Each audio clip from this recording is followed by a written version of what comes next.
रुको। ठीक है, तो आखिरी क्लास में हम लोग पढ़ रहे थे भारत के संसाधन नियोजन। ठीक है, तो ये हम लोग जानते हैं।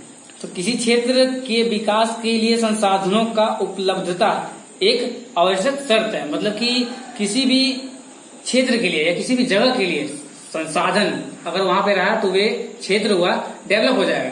मतलब डेवलप होता है, बताया जैसे कि इसी एरिया में किसी बड़ा इंडस्ट्री लग गया तो उस एरिया डेवलप होना जनरली बात है। बात करते हैं आगे कि परंतु प्रौद्योगिकी और संसाधनों में तदनुरूपी परिवर्तनों के अभाव के मात्रा संसाधनों की उपलब्धियों से ही विकसित संभव नहीं है। ऐसा जरूरी नहीं है कि जहाँ संसाधन है वहां पे विकसित हो गया वह एरिया, ऐसा जरूरी नहीं है। बताया जा रहा है कि देशों में बहुत से क्षेत्र है जो संसाधन समृद्धि होते हुए भी आर्थिक रूप से पिछड़े प्रदेशों की गिनती में आते हैं। मतलब बताया जा रहा है कि वहाँ पे संसाधन होने के बावजूद भी वे पिछड़ी हुई प्रदेश में आते हैं, मतलब कि डेवलप नहीं हो पाए वो क्षेत्र।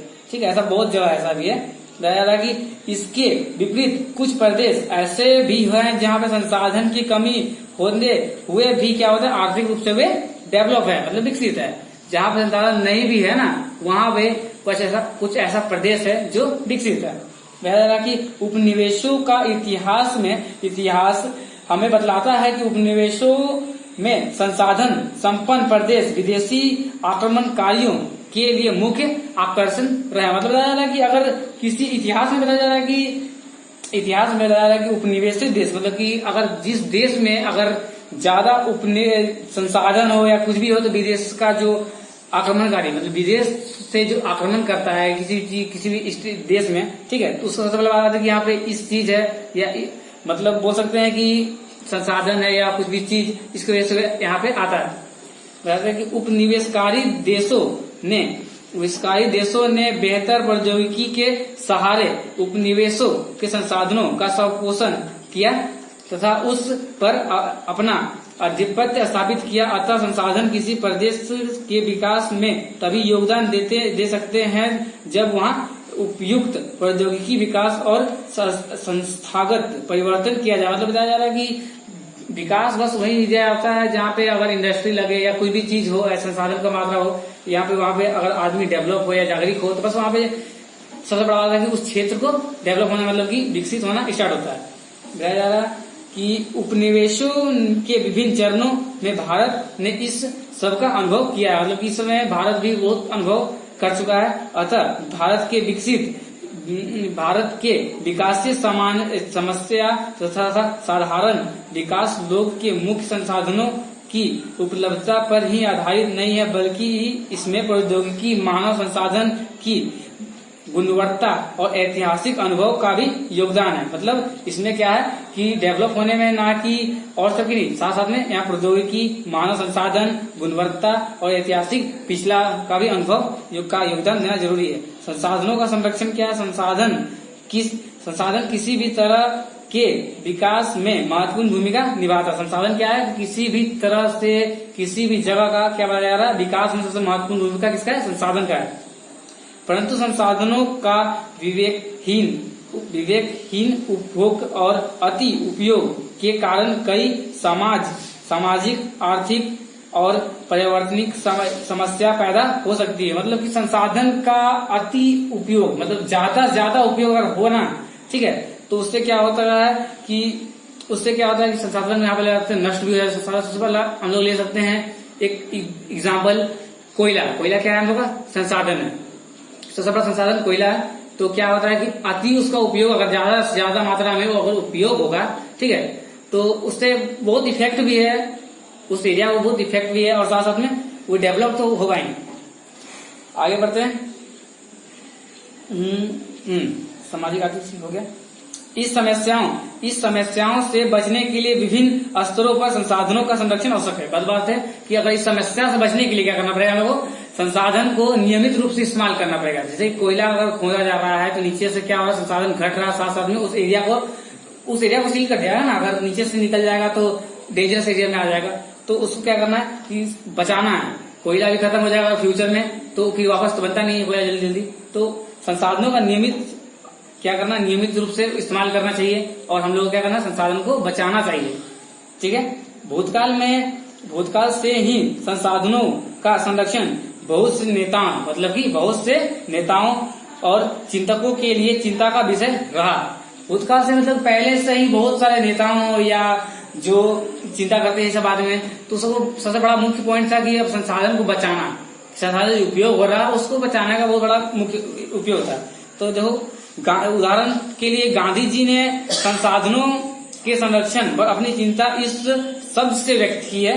गांधी जी ने कहा है कि हमारे पास हर व्यक्ति की आवश्यकता पूर्ति के लिए बहुत कुछ है। मतलब कहा है कि हम लोग के लिए, हम लोग पास हर व्यक्ति के लिए आवश्यकता पूर्ण करने के लिए हर एक चीज हम लोग पास है, ठीक है, हर एक चीज है, ठीक है, लेकिन किसी के लालच की संतुष्टि के लिए नहीं। मतलब कि अगर लालची व्यक्ति उसके लिए नहीं, जो अधिक मात्रा में अगर कोई उपयोग चाहे उसके लिए उतना चीज नहीं है, लेकिन किसी लालची ऊपर लिए, अर्थात हमारे पास पेट भरने के लिए बहुत कुछ है, पेट भरने के लिए हमारे पास बहुत कुछ है और पेटी भरने के लिए कुछ नहीं।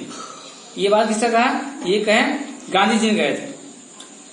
उसके अनुसार विश्व स्तर पर संसाधन हर्ष के लिए लालची और स्वाभिक्त व्यक्ति अर्थात आधुनिक प्रौद्योगिकी की संशोधनात्मक प्रवृत्ति जिम्मेदार है। वे अत्यंत उत्पाद के विरुद्ध है और इसके स्थान पर अधिक बड़े जन समुदाय तथा उत्तरदायी के पधारे थे। ठीक है, तो बताया जा रहा है कि यही कि अधिक मात्रा में संसाधनों का उपयोग हम लोग को नहीं करना चाहिए, संसाधनों का संरक्षण करना चाहिए। ठीक है, इसमें पहले का व्यक्ति का भी यही सोच था कि भाई हम लोग संसाधन को बचाएं। ठीक है, नेक्स्ट पढ़ते हैं।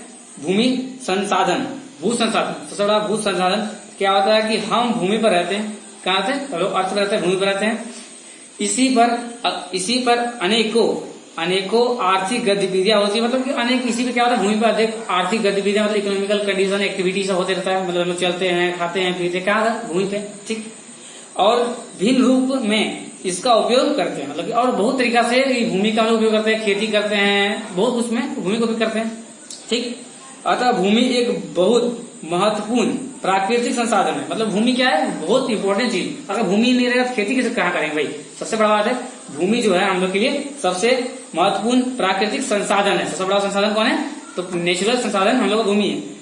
आगे बढ़ते हैं। प्राकृतिक वनस्पति, वन्य जीव, मानव जीव, आर्थिक क्रिया, परिवहन तथा संचार व्यवस्था भूमि पर ही आधारित है। सबसे बड़ा बात कि जो पेड़ पौधा, वनस्पति, वन्य जीव, मानव जीव, आर्थिक क्रिया जो हम लोग करते हैं, परिवहन, चलना, दौड़ना, सब क्या है? हर एक क्रिया जो है वो भूमि पर ही आधारित है, भूमि पे ही है, भूमि से भाई सबसे ऊपर ही है। आगे बढ़ते। परंतु भूमि एक सीमित संसाधन है। भूमि एक क्या है? एक सीमित संसाधन है, उस अधिक मात्रा में नहीं, भूमि एक सीमित है। जैसे कि अर्थ में 3/4 तो एक क्या होते हैं? 3/4 पानी है, 1/4 भूमि है। मतलब क्या है? भूमि एक सीमित संसाधन है, सीमित स्थान पे है ना। आगे बढ़ते। इसलिए उपलब्ध भूमि सीमित संसाधन है, इसलिए उपलब्ध भूमि का विभिन्न उद्देश्यों के लिए उपयोग सावधानी और योजनाबद्ध तरीके से होना चाहिए। भूमि का भी उपयोग सावधानी से और योजना बना करके करना चाहिए कि कहाँ पे क्या अगर रखे तो फायदा होगा, या कहाँ पे जैसे कहाँ पे क्या उपाय ज्यादा से ज्यादा हम लोग भूमि को उपयोग कर सके। ठीक है, आगे बढ़ते हैं। भारत में भूमि पर विभिन्न प्रकार के भू आकृति जैसे कि पर्वत, पठार, मैदान और द्वीप पाए जाते हैं। बताया जा रहा है कि भारत के भूमि में बहुत सारा मतलब कि क्या हो कि भूमि आकृति है। मतलब पहाड़ पाया जाएगा, पठार होता है, मैदान होता है और द्वीप होता है। लगभग 43% भू क्षेत्र मैदान है। मतलब कि पूरा इंडिया में 43% एक मैदान टाइप का, जहाँ पे खेती किया जा सकता है। सबसे बड़ा पॉइंट, जहाँ पे खेती किया जा सकता है। ठीक, जो कृषि और उद्योगों के विकास के लिए सुविधाजनक। बात हम वही बोले भाई, जहाँ पे खेती किया जा सकता है, जहाँ पे इंडस्ट्री लगाया जा सकता है, जहाँ पे हम लोग फैक्ट्री लगा सकते हैं। ठीक है, आगे बढ़ते हैं। जहाँ से सुविधाजनक है, पर्वत पूरे भू क्षेत्र के 30% भाग पर विस्तृत है। पर्वत जो है भूमि क्षेत्र के 30 मतलब आ जा रहा है यहाँ पे पर्वत 30% भाग पर फैला हुआ है, जो अनयूज है। क्या पर्वत इसी जगह फैक्ट्री लगाएंगे? नहीं ना, तो पर्वत अनयूज है, वो भी हम लोग 30% भाग को घेरा हुआ है। आगे बढ़ते हैं। वे कुछ बारहमासी नदियों के प्रवाह को सुनिश्चित करता है। जो पहाड़ होते हैं वो बारहमासी, जो 12 महीने तक जो नदी बहते हैं, जैसे गंगा हो गया, ये सब हो गया, उस सबके लिए सबसे बड़ा मुख्य स्रोत बोल सकते हैं हम लोग। ठीक है। पर्यटन विकास के लिए अनुकूल परिस्थिति प्रदान करता है। मतलब कि पर्यटन विकास के लिए अनुकूल परिस्थिति प्रदान करता है। जो बाहर से घूमने के लिए आया तो उसके लिए ये मौसम या हर एक चीज को अनुकूल बनाता है। और परिस्थितियों के लिए महत्वपूर्ण और बताया जा रहा है कि परिस्थितियों के लिए महत्वपूर्ण है। ठीक है, जैसे संसाधन है या पेड़ पौधा है या फिर पहाड़ है, जो कि क्या होता है हम लोग इन्वायरमेंट के लिए बहुत जरूरी है, जो कि अच्छा है। देश के क्षेत्रफल का लगभग 27% हिस्सा जो है पठारी क्षेत्र है। देश का लगभग 27% हिस्सा जो है वो पठारी है, मतलब पर्वतीय है। ठीक है, जहाँ पे हम लोग कुछ कर नहीं सकते, हिस्सा जो है वह पर्वतीय है। बोल सकते हैं कि इस क्षेत्र में खनिज क्या होता है, पहाड़ को कोड़ के खनिज निकाला जाता है। खनिज कहाँ से पाया जाता है? अगर बड़ा बड़ा खनिज होता है तो खनिज, इस क्षेत्र में खनिज, जीवाश्म ईंधन, जैसे कोयला ले सकते हैं हम लोग, जैसे कोयला जीवाश्म ईंधन, कोयला हो गया, पेट्रोल हो गया, क्या हो गया, ये सब जीवाश्म ईंधन कहलाता है। ठीक है, और वनों का आपस संचय कोष है। मतलब कि ये सब में क्या होता है कि पहाड़ से निकाला जाता है। ये 27% भाग में फैला हुआ है। तो भू संसाधन यहाँ होता है समाप्त। और नया टॉपिक है भू उपयोग, मतलब भूमि का उपयोग, भूमि का प्रयोग। भू संसाधनों का उपयोग निम्न उद्देश्यों से किया जाता है। भूमि का उपयोग हम लोग कुछ नियम से करते हैं। सबसे बड़ा बात है भूमि का, सबसे बड़ा बात है एक वन, मतलब कि जंगल। दूसरा, कृषि के लिए उपलब्ध भूमि, मतलब कि कृषि, सबसे बड़ा बात है कृषि के लिए हम लोग को कितना भूमि चाहिए, वे बड़ा बात है। तो कृषि में भी बहुत टाइप का भूमि होता है ना, बंजर हो गया, उपजाऊ हो गया, सब बड़ा बात है अंदर। तो पहला पॉइंट बोला कृषि के लिए क्या होता है, बंजर और कृषि अयोग्य भूमि। बात बोल दी हम जो बोले, मतलब बंजर और कृषि अयोग्य भूमि। बी बोल रहा है यहाँ पे कि गैर कृषि परियोजना के में लगाई गई भूमि, जैसे कि इमारतें, सड़क, उद्योग आदि। मतलब कि जहाँ पे कृषि नहीं, गैर कृषि क्षेत्र, वहां जहाँ पे बड़ा बड़ा इंडस्ट्री लगा हो, जो कि यूज कृषि के लिए नहीं हो। ठीक है, तो जहाँ पे सड़क बन गया, सड़क के लिए भूमि कट गया, इमारतें बन गया, उद्योग बन गया, तो इस प्रकार से कृषि में ये होता है। थर्ड बात बोलते हैं तो परिता भूमि के अतिरिक्त अन्य कृषि अयोग्य भूमि, जैसे कि अगर बोलते हैं अस्थायी चारागाहों और अन्य गोचर भूमि। मतलब कि पहले क्या होता था कि चारागाहों मतलब कि जहाँ पे बकरी हुई या कोई भी चीज जंगल में चरने के लिए हुआ स्थान, विधि, वृक्ष, फलियों तथा वनों के अधिक भूमि जो शुद्ध वायु क्षेत्र में शामिल है। जैसे कि दूसरा बात कहा जा रहा है कि सबसे बड़ा बात है कि हम लोग को जंगल, पेड़ पौधा, ये सब बहुत जरूरी होता है हम लोग के लिए, इन्वायरमेंट के लिए या अर्थ के लिए। ठीक है, तीसरा बोल रहा है कि कृषि योजना बंजर भूमि जहाँ 5 से अधिक वर्षों से खेती ना की गई हो। बंजर भूमि किसे कहते हैं, जहाँ पे 5 से अधिक, ठीक है, अगर 5 साल किसी भूमि को हम लोग वहां पे खेती ना करें तो वह जो भूमि हो गया वह बंजर हो गया। ठीक है, अगर उसे हम उत्पादन किया जाए तो फिर वह जल्दी नहीं होता है, मतलब बंजर हो जाए कह सकते हैं। ठीक है, परिता भूमि चौथा है। परिता भूमि में क्या होता है कि वर्तमान परिता जहाँ एक कृषि वर्ष या उससे कम समय में खेती ना की गई हो। मतलब कि बताया जा रहा है कि वर्तमान परिता क्या होता है कि जहाँ पे कृषि जो होता है, किसान जो होता है ना, अगर 1 वर्ष से कम समय में खेती नहीं, मतलब एक वर्ष के बाद अगर किसी का 1 वर्ष से कम हो, ठीक है, उस भूमि को हम लोग कहते हैं, क्या कहते हैं, तो वर्तमान परिता भूमि के अतिरिक्त अन्य परिता भूमि या पूर्वतन परिता जहाँ 1 से 5 कृषि वर्षों में खेती ना की गई हो। शुद्ध वायु गया क्षेत्र, एक कृषि वर्ष में एक बार से अधिक बोए गए क्षेत्र को शुद्ध बोए गए क्षेत्र में जोड़ा गया है। मतलब कि पहले कि एक कृषि वर्ष, मतलब एक कृषि वर्ष में एक बार से अधिक बोया गया, एक वर्ष में मान लो कि किसी क्षेत्र में 1 से 2-3 बार खेती कर दिया गया कोई भी लैंड में या कोई भूमि में, तो उसको क्या कहते हैं शुद्ध। वे जो भूमि हुआ, ठीक है, वे खेत हुआ, वे शुद्ध में आ जाएगा। क्या जाएगा? नोबल जो बोलते हैं शुद्ध बायो किसी मतलब की वे फर्टिलाइजेशन, मतलब उसमें उत्पादन क्षमता बहुत ज्यादा होता है और वे हम लोग का यूज में होता है, तो वह सकल कृषि कहते हैं। सकल कृषि कहते हैं। भारत में भू उपयोग प्रारूप, ठीक है, आखिरी टॉपिक है ये। भू उपयोग को निर्धारित करने वाले तत्वों में भौतिक कारक जैसे कि भू आकृति, जलवायु और मृदा, मतलब कि भू आकृति, जलवायु, मौसम, मृदा, मिट्टी और मृदा के प्रकार तथा मानवीय कारक जैसे जनसंख्या। सबसे बड़ा बात है मानवीय कारक क्या है? जनसंख्या अधिक हो गया, भूमि घटेगा ही घटेगा, क्या भाई कहाँ रहेगा? रहने का भी जगह से कम होगा। सबसे बड़ा कि मानवीय कारक क्या है? मानव को सबसे बड़ा इफेक्ट पहुंचाने वाला भूमि को क्या है? तो जनसंख्या घनत्व, जनसंख्या में वृद्धि, प्रौद्योगिकी की क्षमता, मतलब इंडस्ट्री से बढ़ेगा तो क्या होगा? भूमि घटेगा ना, ठीक है। संस्कृति और पारंपरिक इत्यादि शामिल है, ठीक है। भारत का कुल भौतिक क्षेत्रफल, भारत का टोटल एरिया, टोटल क्षेत्रफल, ठीक है, कितना है? तो 32.8 लाख वर्ग किलोमीटर। क्या आपने पूछ सकता है? भारत का कुल भौतिक क्षेत्रफल मतलब कितना बड़ा है, ठीक है। तो कितना क्षेत्रफल है उसका? भारत का कितना क्षेत्रफल है? तो 3.2 मतलब 32.8 लाख स्क्वायर किलोमीटर। परंतु इसके 93% भाग के ही भू उपयोग आंकड़े उपलब्ध है। मतलब इसमें क्या होता है कि 93% भाग का ही भूमि का उपयोग किया जा रहा है, बाकी 7% का भूमि भारत का भी उपयोग नहीं हो रहा है, ठीक है।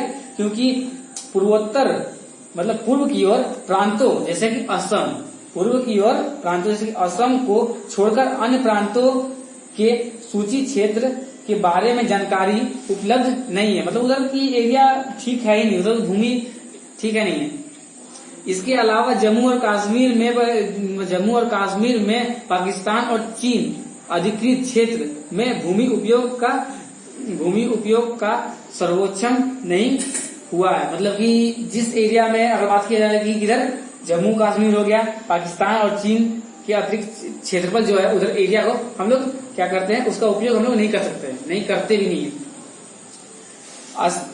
ठीक, अस्थायी चारागाहों के अंतर्गत भी भूमि कम हुई है। मतलब जहाँ पहले बहुत अधिक मात्रा में जंगल था, जिस वजह से चारा पकड़ी चरा था या बड़ा चराने वाला जो आता था, उस जगह में अपना पशु पालन या पशु को खिलाया था, ठीक है, मतलब चराया जाता था। पशु साधन की इतनी बड़ी संख्या के लिए चारा उपलब्ध कराने में कैसे, मतलब चारा उपलब्ध कराने में कैसे सामर्थ्य होंगे और इसके क्या परिणाम होगा। वर्तमान परिता भूमि के अतिरिक्त अन्य परिता, ठीक है, परिता भूमि क्या बोल रहा है कि अनुपजेय है। मतलब कि वर्तमान में जितना उपजेय, मतलब कि जहाँ ज्यादा मात्रा में अगर भूमि फर्टिलाइजेशन है, मतलब कि उर्वरकता जो कि अधिक मात्रा में अगर फसल उगाने के अगर हम लोग कंपेयर करें, ठीक है, तो बंजर भूमि की संख्या ज्यादा है, बंजर भूमि का क्षेत्रफल ज्यादा होता जा रहा है। जैसे हम लोग ले लेंगे सबसे बड़ा एग्जाम्पल राजस्थान लेते हैं, भाई कितना बड़ा क्षेत्रफल फैला हुआ, क्या कुछ खेती होगा? सब रेतीला एरिया है, सबसे बड़ा मान यहाँ हम लोग खा जाएंगे, तो वहां पे नहीं हो पाएगा। वो क्षेत्रफल का हम लोग उस भूमि का यूज नहीं कर सकते। कहा मतलब वर्तमान परिता भूमि का अतिरिक्त अन्य परिता भूमि अनुपजाऊ, मतलब यहाँ पे उपजाऊ नहीं किया जाता है। और इस पर